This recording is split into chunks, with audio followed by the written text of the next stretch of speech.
आज श्रावणी उपाकर्म पर थोड़ी सी चर्चा करते हैं, जो 9 अगस्त 2025 को मनाई जाएगी।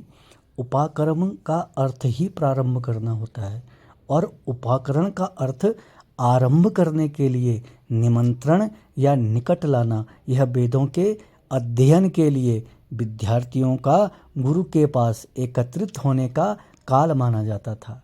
इसके आयोजन काल के बारे में धर्म ग्रंथों में भी लिखा गया था कि जब वनस्पतियां उत्पन्न होती हैं, श्रावण मास के श्रवण व चंद्र के मिलन को पूर्णिमा तिथि हस्त नक्षत्र में श्रावण पंचमी को उपाकर्म होता है। इस अध्ययन सत्र का समापन उत्सर्जन या उत्सर्ग कहलाता है।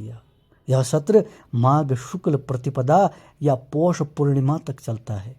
श्रावण शुक्ल पूर्णिमा के शुभ दिन रक्षाबंधन के साथ ही श्रावणी उपाकर्म का पवित्र संयोग बनकर, विशेषकर यह पुण्य दिन ब्राह्मण समुदाय के लिए बहुत महत्व रखता है। जीवन की वैज्ञानिक प्रक्रिया और जीवन के विज्ञान की यह एक सहज किंतु अति महत्वपूर्ण प्रक्रिया है।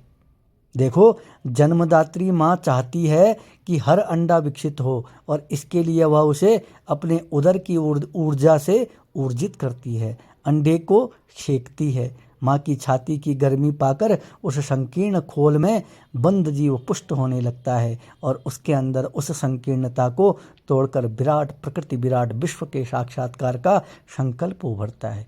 फिर उस सुरक्षित संकीर्ण को खोलकर तोड़कर बाहर निकलने में भय नहीं लगता है, वह दूसरा नया जन्म ले लेता है।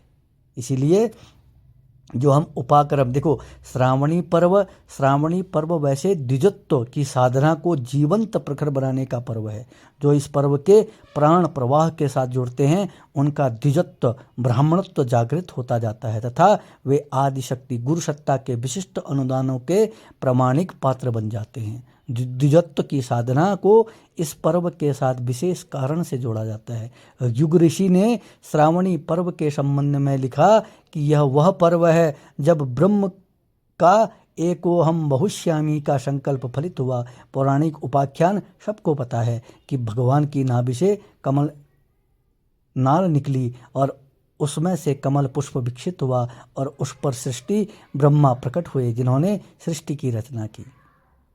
इसलिए श्रावणी की विधि क्या है, तो कहते हैं श्रावणी उपाकर्म के 3 पक्ष हैं। क्या क्या?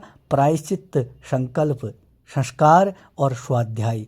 सर्वप्रथम होता है प्रायश्चित्त रूप में हेमाद्रि स्नान संकल्प। गुरु के सानिध्य में ब्रह्मचारी गोदुग्ध, दही, घृत, गोबर और गोमूत्र तथा पवित्र कुशा से स्नान कर वर्ष भर में जाने अनजाने में हुए पाप कर्मों का प्रायश्चित्त कर जीवन को सकारात्मकता से भरते हैं।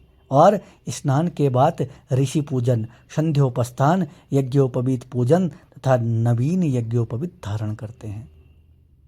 यज्ञोपवीत या जनेऊ आत्म संयम का संस्कार है। आज के दिन जिनका यज्ञोपवीत संस्कार हो चुका होता है, वह पुराना यज्ञोपवीत उतार कर नया धारण करते हैं और पुराने यज्ञोपवीत का पूजन भी करते हैं। इस संस्कार से व्यक्ति का दूसरा जन्म हुआ, ऐसा मानना चाहिए।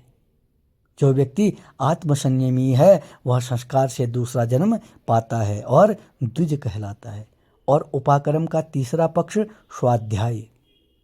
इसकी शुरुआत सावित्री, ब्रह्म, श्रद्धा, मेधा, प्रज्ञा, स्मृति, सदस्पति, अनुमति, छंद और ऋषि को घृत की आहुति से होती है। जौ के आटे में दही मिलाकर ऋग्वेद के मंत्र से आहुतियाँ दी जाती है। इस यज्ञ के बाद वेद वेदांग का अध्ययन आरंभ होता है और इसी सत्र का अवकाश समापन से किया जाता है।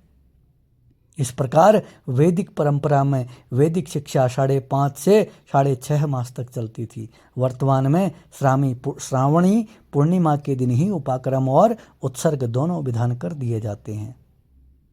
इसलिए आप सभी लोगों से अनुग्रह है, ब्राह्मण समाजों से, कि उपाकर्म संस्कार अवश्य करें। राधे राधे।